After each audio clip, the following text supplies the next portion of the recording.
Shalom HCC Families, Anda sedang menyaksikan Saat Teduh dari Home Community Church edisi hari ini.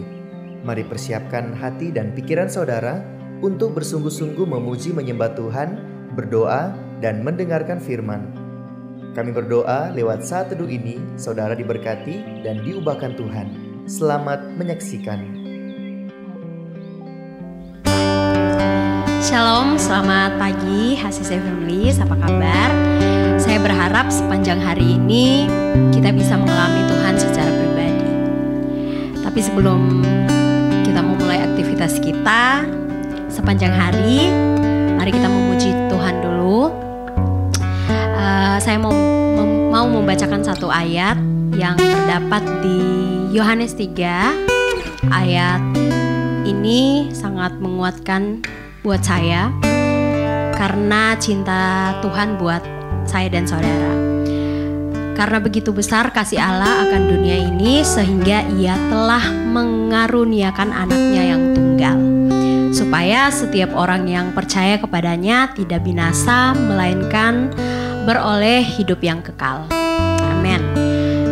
Apapun keadaan saudara pagi hari ini, apapun yang mengganjal di hati saudara, Tuhan Yesus selalu baik, cintanya selalu baru setiap hari. Untuk itu mari bersyukur. Mari bersyukur.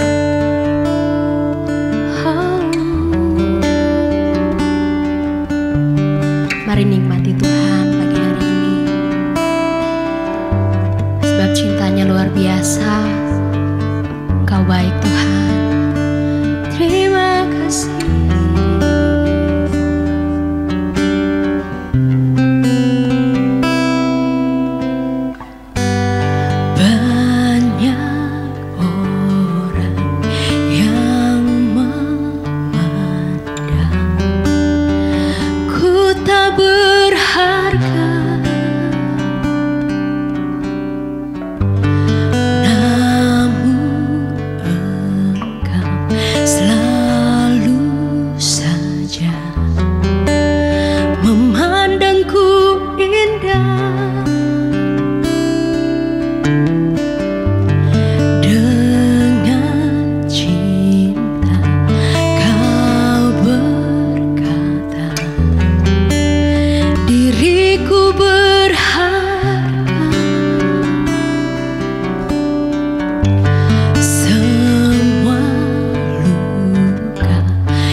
Keluarga ACC, dimanapun saudara berada, puji Tuhan, senang sekali kita ada di pertengahan minggu ini dalam keadaan sehat, baik, diberkati Tuhan. Bersyukur untuk semua keadaan kita, dan di bulan kita masih belajar tentang selfless. Nah, dari mulai tanggal 1 kemarin kita sudah belajar dari tokoh-tokoh yang hebat, dari Yusuf, dari kehidupan seorang Raja Daud. Kita belajar dari Nuh, dari Petrus, bahkan dari Stefanus. Mereka mencontohkan kehidupan yang selfless. Mereka mempraktekkan kehidupan yang selfless, bahkan sampai nyawa mereka pun mereka pertaruhkan, saudara. Nah, bicara mengenai selfless, sebenarnya selfless itu bukanlah sifat genuine manusia sebenarnya gitu. Karena jatuh dalam dosa oleh karena Adam dan Hawa, kecenderungan manusia adalah selalu egois, ingin menang sendiri, yang penting kepentingannya sendiri, semua tentang dirinya sendiri, dan dia nggak peduli sama hidupnya orang lain. Itu sudah genuinenya seperti itu karena jatuhnya manusia di dalam dosa. Yang kita bisa lihat hanya gara-gara Kain lihat persembahannya Habel diterima oleh Tuhan, sehingga dia harus membunuh adik kandungnya sendiri. Dan ada begitu banyak peristiwa-peristiwa di Alkitab, bahkan bagaimana Menara Babel dibangun, terus bagaimana sampai Tuhan harus memusnahkan bumi lewat peristiwa Nuh gitu ya. Nah, itu semua bukti nyata bahwa memang sifat dasar manusia karena dosa itu memang pada dasarnya sangat-sangat selfish, sangat-sangat mementingkan dirinya sendiri. Sebab itu selfless adalah bagian daripada buah kehidupan kita, buah roh yang nyata dari kehidupan kita, kehidupan yang telah bertobat, kehidupan yang telah dipenuhi oleh Kristus, kehidupan yang telah mengalami kelahiran baru. Dan saya percaya bahwa dengan bantuan Roh Kudus, dengan kekuatan dari Roh Kudus, itulah yang memampukan kita.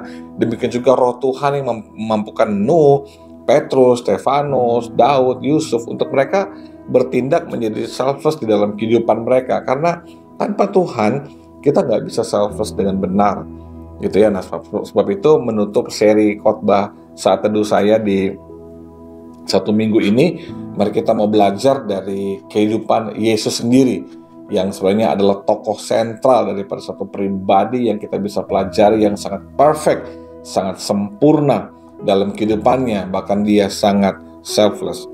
Seperti yang saya khotbah hari minggu kemarin, kita melihat dari Filipi pasal yang kedua, ayat yang ke-8 dikatakan, dan dalam keadaan sebagai manusia, ya, bukan dalam keadaan sifat ilahi sebagai manusia, ia telah merendahkan dirinya dan taat sampai mati, bahkan sampai mati di kayu salib. Selfless selalu berhubungan dengan yang namanya sacrifice, ya. Selfless selalu berdekatan, berteman baik dengan yang namanya berkorban. Bahkan Alkitab tekankan, Paulus tekankan berkorban sampai mati, bahkan sampai mati di kayu salib. Penekanannya 2, sampai mati di kayu salib. Kenapa? Karena ada teori yang bilang dia hanya pingsan, dia hanya mati suri. Ada teori yang bilang bahwa dia tidak, yang di kayu salib itu adalah stuntman, pemeran pengganti. Jadi makanya Paulus tekankan bahwa sampai mati, bahkan sampai mati di kayu salib. Itu yang menekankan bahwa selflessnya Yesus itu bukan pura-pura, bukan demi sebuah konten, bukan hanya menarik perhatian orang, bukan tipu-tipu punya, tapi betul-betul asli, betul-betul benar-benar dia mati sampai mati di kayu salib.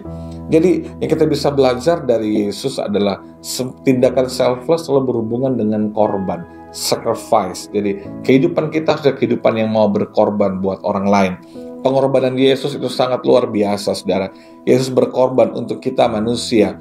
Dia pada masa itu dia mati di kayu salib, di tengah-tengah kehidupan orang-orang Yahudi yang sebenarnya Yesus mati buat mereka juga. Tapi apa yang terjadi? Justru mereka menolak Yesus, justru mereka menyiksa Yesus, justru mereka bilang salibkan dia. Dan mereka suruh salibkan Yesus, hukum mati Yesus, tapi bebaskan seorang penjahat. Tetapi apa yang terjadi, saudara? Yesus tidak pernah menyerah dengan semua penolakan itu. Selfless selalu tidak pernah menyerah untuk berkorban. Selfless selalu memberikan maaf meskipun terus disakiti. Bahkan di kayu salib Yesus bilang kepada Bapaknya, ampunilah mereka. Siapakah mereka? Mereka orang-orang yang melempari dia, mungkin mereka orang-orang yang cambuk dia, mereka orang-orang yang tolak dia, yang ludahi dia, yang berkata salibkan dia. Yesus tetap mengampuni meskipun pada saat itu dia sedang tersakiti. Dia tetap mengampuni meskipun dia sudah dilukai. Itulah selfless. Ini kita berkata, tapi Pak Pendeta berat banget Pak Pendeta, nggak bisa kayak gitu, kita masih hidup di dunia ini. Memang nggak bisa, karena genuinnya kita, memang kita nggak punya sifat itu. Tapi dengan Roh Kudus dalam hidup kita, dengan kelahiran baru kita, dengan pertolongan dari Roh Kudus, itu akan memampukan saya dan saudara untuk berbuah baik, untuk berbuat baik, untuk punya sifat selfless, tidak egois, peduli sama orang lain, mengasihi orang, tidak membalas yang jahat dengan kejahatan. Tapi itu mari kita hidupi nilai ini, hidupi kebenaran ini, teladani Yesus. Hanya Dia yang mampu, hanya Dia yang bisa, dan hanya Dia yang sanggup memampukan kita untuk hidup di dalam kebenaran, untuk hidup selfless, untuk hidup tidak egois dan peduli sama hidup orang lain. Dan ini sangat luar biasa di ayat yang ke-9 dikatakan, itulah sebabnya Allah sangat meninggikan Dia dan mengaruniakan kepadanya nama di atas segala nama.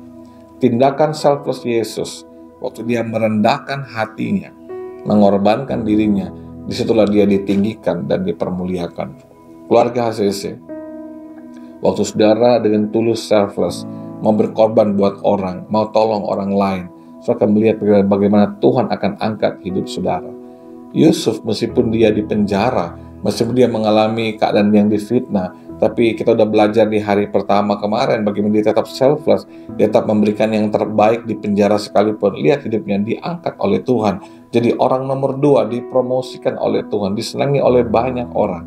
Orang-orang yang selfless, orang-orang yang sangat bermurah hati, orang-orang yang sangat ringan tangan untuk membantu orang lain, menolong orang lain, terbeban sama hidupnya orang lain. So akan melihat bahwa di saat ada orang lain bisa menjatuhkan, merendahkan saudara, Tuhan akan angkat hidup saudara, Tuhan akan mempermuliakan saudara, Tuhan akan berkati saudara, karena setiap tindakan selfless kita tidak akan pernah sia-sia. Saudaraku, keluargaku, dunia bisa melupakan kita, tapi Tuhan gak pernah lupakan kita. Alkitab dengan jelas mengatakan bahwa Allah sangat meninggikan Yesus. Kenapa? Karena di ayat sebelumnya dikatakan Dia taat sampai mati, bahkan sampai mati di kayu salib. Selflessmu dengan membantu orang lain, menolong orang lain, terus memberi maaf kepada orang lain, akan membuat saudara semakin diangkat oleh Tuhan, akan membuat saudara semakin dipulihkan oleh Tuhan, akan membuat saudara semakin diberkati Tuhan. Karena semakin kita selfless, semakin Tuhan memberkati kita. Tuhan berkati keluarga ACC, biar saat teduh selanjutnya terus akan menguatkan saudara, mengubahkan cara pandang kita jadi orang-orang yang peduli, orang-orang yang mengasihi, orang tetap mau berkorban bagi orang lain. Tuhan berkati semua keluarga ACC, mari kita mau berdoa. Tuhan Yesus, bersyukur buat kemurahan, buat kebaikan Tuhan, bersyukur buat semua keluarga ACC, berkati kami semua, urapi kami semua. Aku berdoa dari pelajaran selama 1 minggu di saat teduh ini, yang belajar dari Yusuf, belajar dari Petrus, belajar dari Nuh, dari Daud, dari Stefanus, dan belajar dari pribadimu Yesus. Tolong kami agar kami mau hidup selfless, bantu kami Roh Kudus untuk tidak egois dan mau bantu, mau peduli akan hidup orang lain. Roh Kudus mampukan kami, tolong kami sangat terbatas, tapi aku berdoa Roh Kudus tolong kami jadi pribadi yang selfless, jadi gereja yang selfless, sehingga hidup kami menjadi berkat agar nama Tuhan dipermuliakan. Terima kasih, berkati semua kami, sehat diberkati, keluarga bahagia, keluarga mengasihi Tuhan, hubungan suami istri, orang tua, anak diberkati. Aku tolak setiap perzinahan, percabulan, perselingkuhan, berkati setiap pernikahan kami, dikuduskan Tuhan dalam nama Yesus. Terima kasih, bersyukur buat kebaikan-Mu dalam nama Yesus. Haleluya. Amin. Dan kalau saat teduh hari ini menguatkan saudara, mari share link kepada yang lain, agar ada keluarga kita yang juga diberkati lewat firman Tuhan. Shalom, Tuhan berkati. Terima kasih Anda telah menyaksikan Saat Teduh dari Home Community Church. Jika saudara merasa diberkati dengan video ini, mari bagikan video ini ke kerabat atau keluarga saudara, agar semakin banyak orang yang diberkati. Dan agar saudara tidak ketinggalan setiap video terbaru dari HCC, silakan tekan tombol subscribe dan nyalakan notifikasi. Sampai ketemu di video berikutnya. Tuhan Yesus memberkati.